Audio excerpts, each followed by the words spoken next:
You're watching Good Boy. You're watching Good Boy. Fighting just to save our lives. Got you laughing every night. Welcome back, everybody. Welcome back. Question for you. All right. This is so when you're, I mean, I'm sure she still like now is probably can't have things super hot, but maybe she's old enough. I don't know.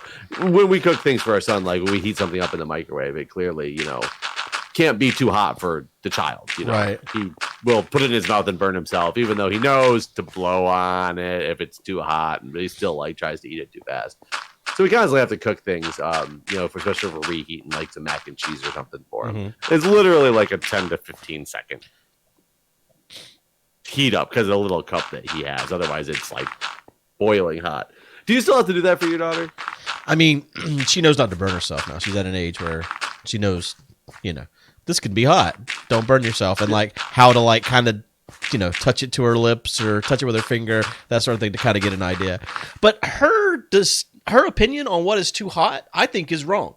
I mean, obviously she knows, but like I still try to make sure I don't give her anything too damn hot either way, because then she's sitting there waiting for it to get cool down or whatever. But there'll be times whenever like I'm like, yeah, your soup's cool off now. You can definitely eat that. She's like, oh no, it's definitely still too hot. And I'll like take a little taste, and I'm like, that ain't too hot. You're crazy. It gets much colder. It's gonna be cold. So her opinion on what is too hot is definitely off from mine. But I mean, she knows what's too hot for her, so I'm not going to argue with her. And my son says that too. You'll hand him something that's like you didn't even heat up, and you just put it in front of him, and his first reaction is hot. No, it's not. It's actually ice cold right now. But when you so you remember the days of having to heat something up very, very little. Because, yeah. It can't be hot. When you did that, walk me through your process of like scooping some leftovers from the fridge into a cup. What do you do with it from there? Well, can I use soup as my example? Yeah. Okay, with the soup, what I would always do is actually heat it up to the point that I like it hot, and then I would throw like a couple ice cubes in her soup. Okay, interesting. So you actually heated it hotter and then cooled it down. Yeah, because a lot of times I'm eating it too or whatever. So a lot of times that's what'll happen. But normally, like whenever we had dinner together as a family, we just made her plate first because all the food's cooked together. So it was not, in the non-leftover case, we would make her plate first and just let it sit for longer while we made our plates and got drinks and all that stuff ready. How about the leftover case? But yeah, the leftover case, I think it's still a lot of that. I probably heat it too hot and let it cool, more so than try to not heat it enough. So I will tell you, and this is like, it's one of those things that's just, it's a weird, I don't know if I call it a pet peeve or what, but what I will do is, especially if I'm heating up, mac and cheese as an example, I will throw it in the fridge is in a little bowl. I'd probably put it on either 10 or 15 seconds, depending on how much I put in there. Get it out, and I stir it and see if it's like warm enough in the middle or not. Right. And if not, I throw it in for another like 10 seconds or so. And usually for mac and cheese, that's plenty for him. Sometimes it's even a little bit too hot. You're like, oh, I gotta like let this sit to the side for right. My wife constantly. It's always like, oh, I made it too hot. God, I gotta let it cool down now, or even like throw it in the fridge. And I'm always like, hold on. My mind was beeping at me. So everything could be heard. It makes me laugh, but it also is like such a pet peeve of mine. And I'm like, why? And I'm like, why? How did you heat it up so hot that it needs to sit there? And she'll be like, well, I put it in for like a minute and I didn't stop it in time. Wait, so she doesn't set the microwave to a time. She just minute is always the time, and she forgets to stop it. Or even longer. She puts it on a day, and I was like, why did you put it on? I thought I could stop it in time. It's like, so you purposely put this in for much longer than you know you need to just because you want to get there and stop it in time, and you never make it. You always get distracted and never make it before like 2 seconds are left on the. That's a bit crazy. Just because I mean, it part of its main function is you get to set how long the food is in there for. Right. I agree with it. And we don't have a minute plus button. It's not one of those ones that you hit. It's a one touch that starts. Yeah. I know a lot of people are going to say that. Oh, it's probably just it's that one button that makes it start up. And we don't have one of them. So it's literally typing in 100 start. And then I hate those ones. Because, like, you hit one, because, like, mine is you put in a number and then you hit the start and then it cooks. But, like, everyone I fucking know, I'm at their house and I hit the 1 and it's like, all right, cooking for 2 minutes now. I'm like, what? No, I just hit the number 1. I was going to type in, like, 15 seconds. It's one of those ones that the buttons aren't actually the numbers of... Like what I'm putting in as a time, it's like 1 is programmed to 12 seconds or 15 seconds, and 2 is programmed to 30 seconds, and 3 is programmed to 45 seconds. Like one of those. Yeah, I'm not a big fan of those either. I don't know why they exist like that. Back in the day when I worked at McDonald's, way back when everything was actually, I don't know if you knew this or not, but back in the late 90s, everything at McDonald's got made and then thrown in a microwave and heated for 10 seconds to melt the cheese and then thrown up in the front and to make the bun soft and stuff. That's how it was done. It's not done like that anymore. It hasn't been, for probably since 2000, 2001 when they switched over to a different system. But that's how it was. But we called those, instead of microwaves, they called them cuers. I don't know why. It was just the McDonald's term for a microwave. And it was, you knew based on if it was 1 cheeseburger, it was the 1 button. And if it was 2 Big Macs, it was like the 5 button. And it was like, God, that's awful because the lettuce is in there and all that stuff at that point. Yep. It was on the final product was put in a button. Wow. How terrible. Amazingly, it was done in a way that it didn't seem to like. We're talking mayonnaise and everything. Yeah, like you have a burger with mayonnaise and all that stuff. And it was amazingly done in a way where it didn't taste like it had gone through a microwave. Well, maybe it didn't. Like the lettuce was still cold, and right. the mayonnaise didn't go rancid. People might have been like, yeah, it definitely tasted like it went through a microwave, but not because it was, had hot burning lettuce. Right. Because have you ever had leftover food that you take home from a restaurant that has like lettuce or mayonnaise or something you can't get off of there, yeah, but you have to microwave it anyway, and you got like lettuce that's even hot, and you're like, yeah. It didn't taste like that back in the day. I don't know how they did it. It was like this McDonald's magic or something, but McDonald's magic. But yeah, I always just thought it was like crazy. I was like, why don't you just hit the button? Why don't you just hit the right button or the right, time, or even a time that's lower or closer? Like, why is it, you went to cook this thing for 10 seconds and you forgot about it for 59 seconds. It is boiling and molten hot now. When Jeff gets a divorce, this is going to be... because he wants it because he sees the bowl sitting there that you're not letting him have because it's going to burn the shit out of everybody around. Yeah, no, that's really funny. Yeah, if I'm just eating food for just my daughter and not me too, a lot of times when I eat leftovers, it's for both of us. But if it's just for her, then yeah, I try to basically make sure I don't even go past the point where she can just eat it right away. Yeah, I guess we're like you when it comes to cooking food for, when we cook a food that we're eating like all together as a family, it is you like his plate first while you're getting everything else done, because then hopefully by that time it cools. Right. My mom used to give me a hard time when he was really little and he had just started eating like solid food like eggs and stuff in the morning when he just started doing that, and I would cook the eggs and even the eggs just coming out of the pan were too hot for him. Like now he knows to kind of blow on the eggs when they come out of the pan. They're not like too crazy hot, and he can work with the egg if you give it to him. But I used to take it all and take his whole full plate and throw it in the freezer for like a minute or something like that. And she thought that was like I was mutilating his food by doing what? Yeah, I used to do that all the time ice too. Cold. I'm like, I'm not making it ice cold. I'm just getting it so it doesn't burn him. Yeah. No, I've definitely done the freezer thing too. So yeah, not alone. Why not? If it's too hot, throw in the freezer. I don't understand. I'm not freezing it. I'm not making an eggsicle out of the stuff. It's. How old is he now? Is he 3 or is he still 2? He's 3, he ain't right? even 2 yet. He's not even 2 yet. He ain't even 2 yet. Damn, I've been thinking he was 3. Oh, he's 22 months. No, it's because he acts like a 3-year-old. When do you stop using months?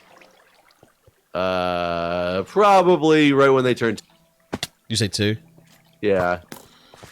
I think that's about the time frame that month. Oh, you got an Enderman after you.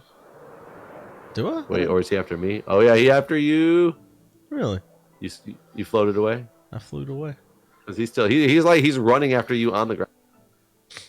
Huh. And he just disappeared. I don't know where he went. We haven't been in Yeah, bed I in would a while. say- We I might would want to say do 2. that for Phantoms. Oh, good call. I forgot about those things in this game, and it's definitely been more than 3 nights since we've slept. Surprised they're not here.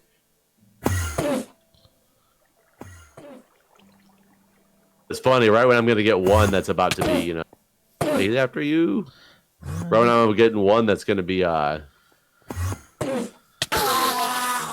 him. Off of the month thing, I'm gonna have another one that will be on the month thing. Mm-hmm. You realize that this might be the last time we were recording in a while, right? Yeah. I figured that. I mean, not too long, right? Like that could be like 6 months or anything, right? Yeah, no, it shouldn't be too long. But possibly a couple of weeks, depending on how the transition's going and all that stuff. But we'll find out. There's also a good possibility that I'll be able to record all next week because nothing will have happened. Right. I remember that happened whenever Jack was on the way. You're like, I might not be here, and you were here for a long time. Oh yeah. Well, I thought it was. That I thought was good. Like this time, it's one of those. I might record all next week because she might not even be delivering yet. I'm sure the week of delivery will probably be a limited recording session. Yeah. No, I thought like you thought Jack was going to come at a certain time and he didn't. I thought. No, he was a scheduled C-section. Oh, that's right. I remember that now. Yeah. Huh. I don't know what I'm thinking about then. Granted, we might not have scheduled the C-section until. You're right though. I think I did say that because we scheduled the C-section when she was somewhere in her 41st week, which is, for those who don't know, 40 weeks is officially full term, even though you're technically considered full term after like 36. So between 36 and 40, you can deliver without any issues. We didn't schedule the C-section until sometime late in the 41st week, and it was because she was trying to hold out as long as she could because she wanted to go into active labor first because we knew it had to be a C-section. I don't know. It's a woman thing. I don't get it. So we were hoping that she would go into labor before that, and we had a scheduled C-section date for if we didn't, and we went to the scheduled C-section date because there was no labor ever happened. Since he was upside down. Well, he was right side up, which is upside down when it comes to birthing. That's why y'all did the C-section, right? Yeah, they America's pussies. They won't do like vaginal breech births. It's probably Apparently safer to do that either way, right? Well, apparently, evidence has proven it is not at all. Really? That there's so many more complications with C-sections and there's so much success rate with vaginal breech deliveries in other countries that it's actually less safe. Huh. According to my wife's research, and she is the doctor, so I guess I believe that research a little bit more than my own research, but. And by my own research, I mean I didn't research. I really care about the statistics. Whenever your son goes to kindergarten, do you think you'll know the name of his teacher? Like first name? No, her last name, or his or her last name. So. Okay. Why wouldn't I? I the other day when we were selling Girl Scout cookies, one of the dads was talking to my daughter. Ooh, god dang it! And he said, "Oh, my daughter's the same age as you." And I asked him if That's you? No, not me. To her, he was talking. I said he was talking to my daughter. You ain't following the conversations very good tonight. I don't think it's my fault. Heat lamps? And there was a heat lamp on my daughter, you see, and anyways, and so I asked him if she goes to the same school, and he said she does. And I was like, "Oh, what teacher does she have?" And he's like, "I don't know. I'm the dad." And I was like, "I'm the dad. I know what teacher my daughter has." He's like, I didn't really think about that. I was basically kind of insulting him as I said this. Oh, as in my opinion, almost you good because, like, what if an emergency happens and he like races up to the school because he needs to pick up his daughter for something, and they're like, okay, what class is she in? And he's like, I don't know, I'm the dad. Yeah, like, it's not a legitimate excuse anymore, right? Or especially like, what if he's injured, he's in the hospital, and he's like, oh, please go pick up my daughter from school, and she needs me, or she needs to come up here, and they'll be like, okay, what classroom is she in? I'll go get her. And he's like, I don't know. Yeah, no, I was kind of surprised, and then he's like, I guess I'm a bad dad then. I was like, I mean, I'm not saying that, just surprised you didn't know. That's all.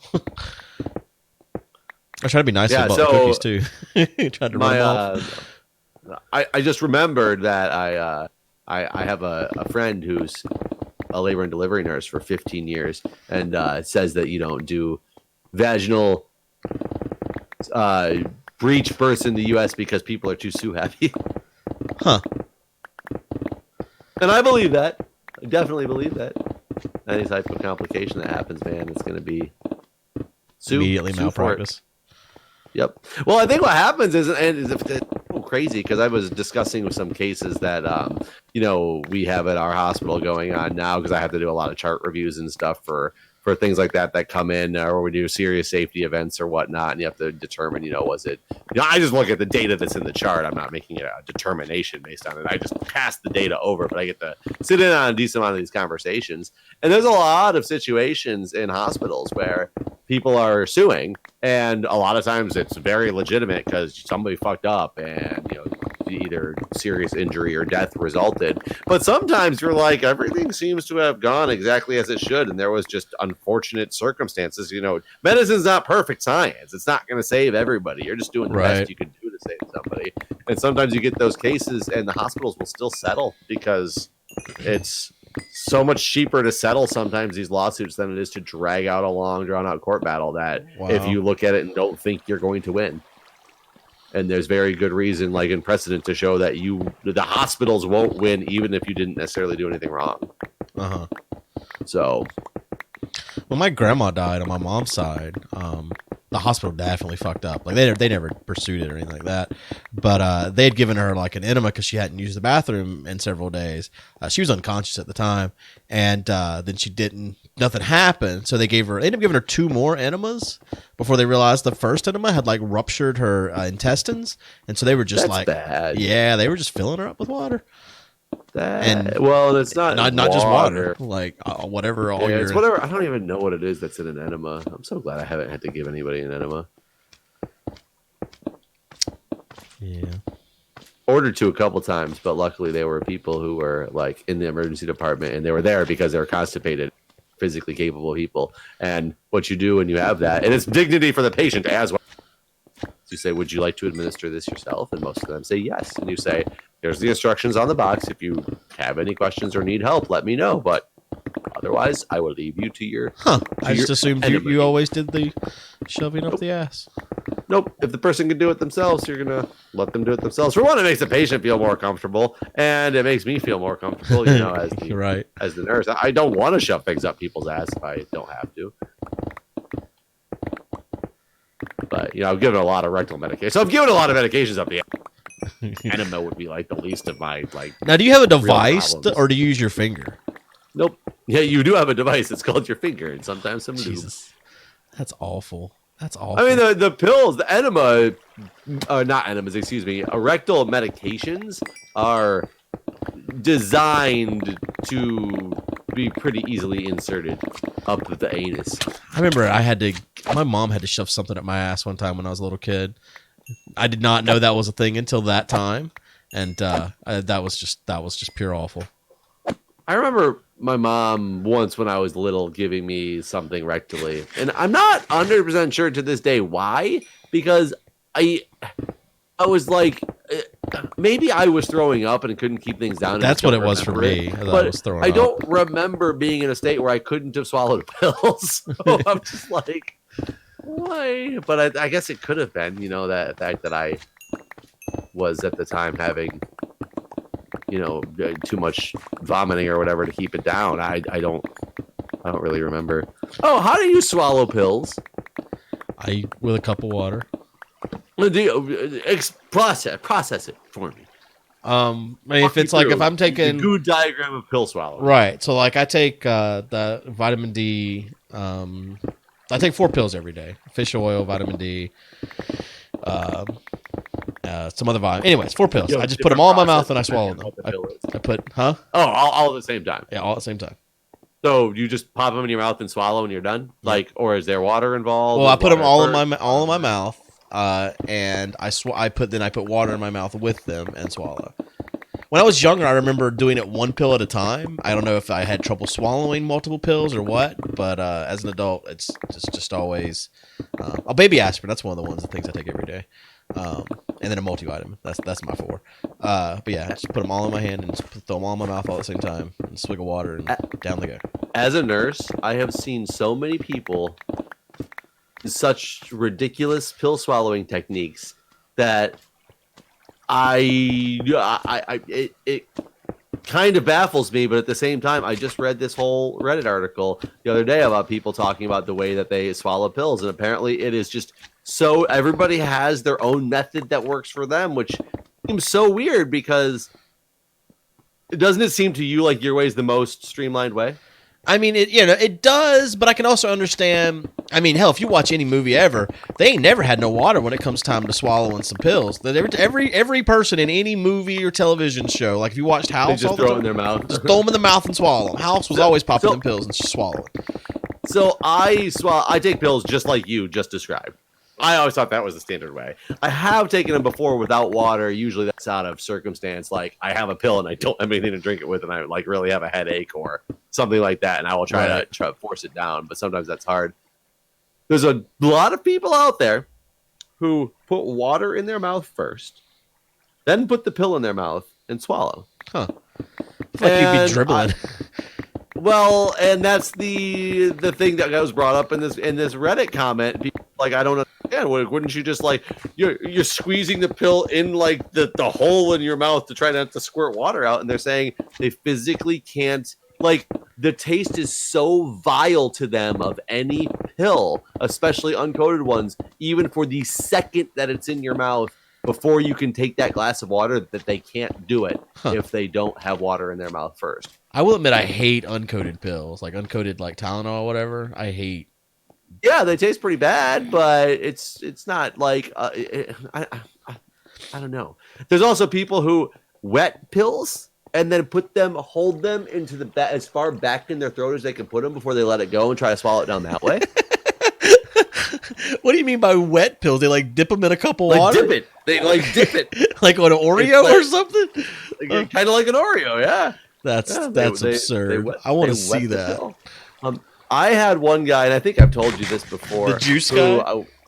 The juice guy, yeah. And that was just the most baffling thing to me. He just refused to take the pill without juice because... The best part was when you didn't give it to him and he like freaked out. Oh, God. He was like...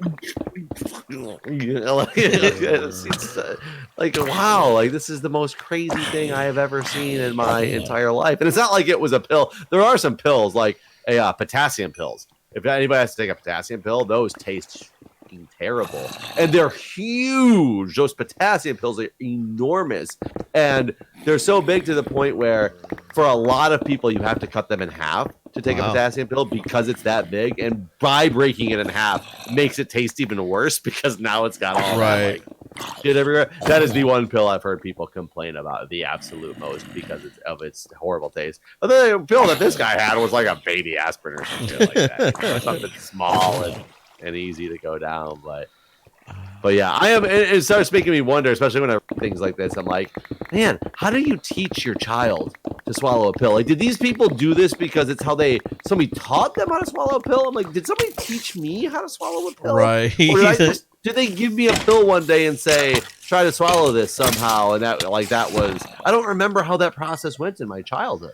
Like, does your daughter swallow pills? I don't think she's ever had to take any pills that weren't like chewable or anything. I don't remember her ever having to swallow anything that I can think of. No, so that hasn't happened yet. Basically, yeah. Because I'm wondering, like, how old are you when you start to like swallow pills versus take? Because man, I want my son to learn how to swallow pills way longer, like before he has to take anything like liquid. Granted, I think things have changed a lot now. I know that like it's sad because Tylenol, when we have to give it to him because he's got a fever or something, sadly he likes the taste of it because they add so much like the Sugar and candy stuff, type yeah. sugar flavor to it. Yeah, I don't want him to think medicine is candy. Right. It is But I kind of a understand problem. why they do that. Right. I remember being a kid and having to sometimes take like cough syrup, and it is the most vile. I can't stand taste. cherry candy as a result of cough syrup. Like cherry anything, it just reminds me too much of cough syrup.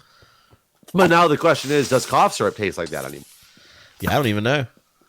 Or is it like more candied, like, you know, like all the Tylenol? I don't know. Tylenol candy flavored. Yeah, I don't remember any medicine ever being okay as a child.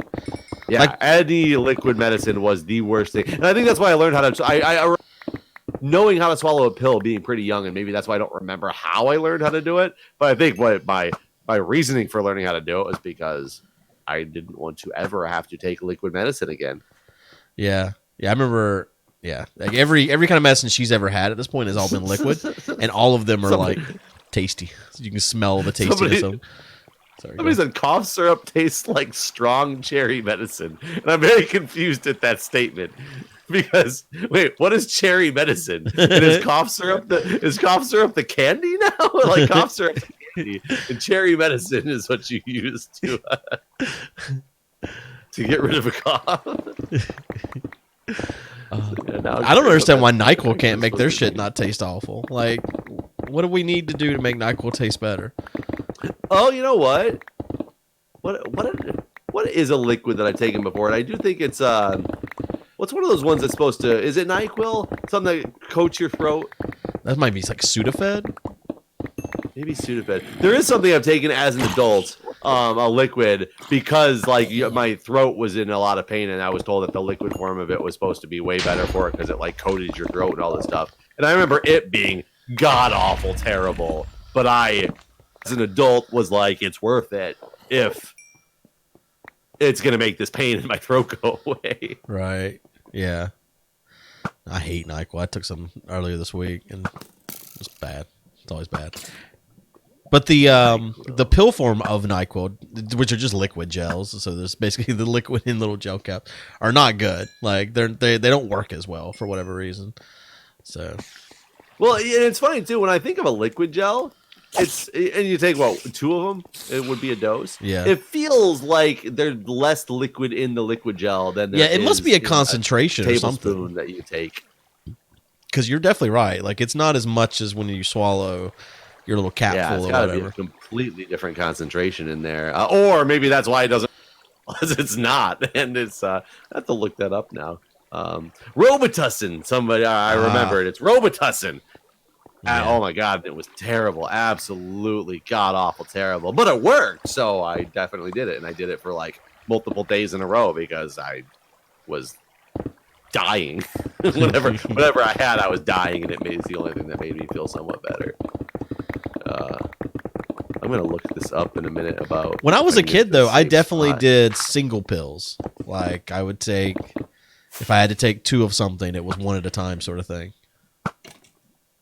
I think when I was a kid, I did that too, and I'll still do that now if the pills are too big for me. But for the most part, I grab like if I have a headache or something, and I'm taking Motrin, I'll take 2 or 3 Motrin, just throw them in my mouth and swallow with a little bit of a teeny bit of water because they're small pills. You know, it's no big deal.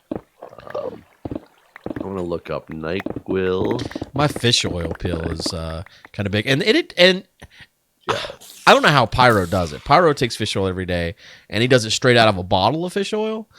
Just takes a spoonful of it, and after I take my fish oil every day, like an hour later, I start burping, and it tastes like I've eaten a whole salmon or something. So like, there are days I don't even take my fish oil pill because I'm like, I don't want to experience the fish today. I don't want the fish. I don't see. I'm looking at these late package labels, and I don't see any of them that show me right away what the concentration is. Just how many liquid gels or liquid caps are in there. Like that doesn't help me know what concentration it is.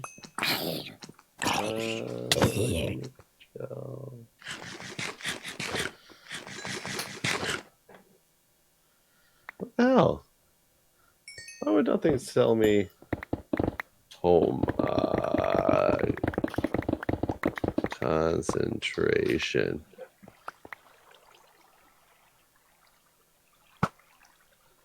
Well, the liquid. Let's look at the liquid at least then. Okay, maybe these things just don't say.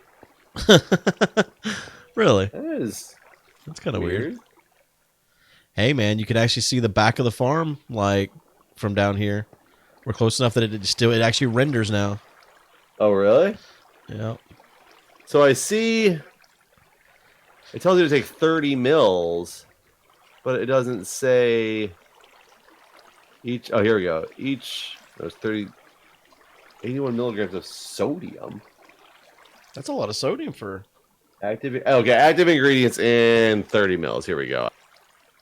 Of the liquid in concentrations. NyQuil liquid caps. So we go to the specs page. Packaging information. In each liquid cap is 325 of acetaminophen, 15 of dextromethorphan, and 6.25 of an antihistamine. And in 30 mils, which is what you're supposed to take. So there is a difference, actually. So it's the acetaminophen in 30 mils is 650 milligrams, which is twice that's in a single liquid cap. It's 20 milligrams of the cough suppressant versus 15 that's in each liquid cap. So actually, by taking 2 pills, and then it's 12.5 milligrams of the antihistamine versus 6.25.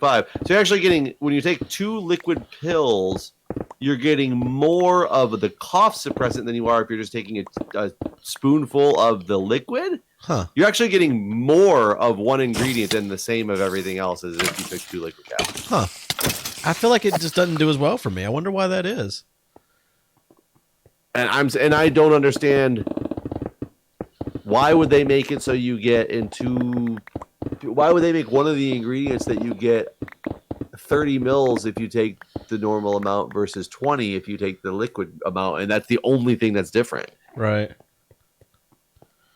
That is weird. That's very weird. Huh.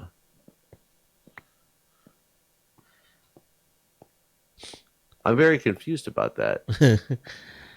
You would almost think that they'd be making one product and it's how they package it. So you'd almost think it was the same liquid, so they didn't have to manufacture 2 different things. But they just put it into the caps. Yeah, and it must be unless maybe the coating. The what? Maybe that's what it is. Maybe there's one of the ingredients, the cough suppressant, somehow can form into the coating easier.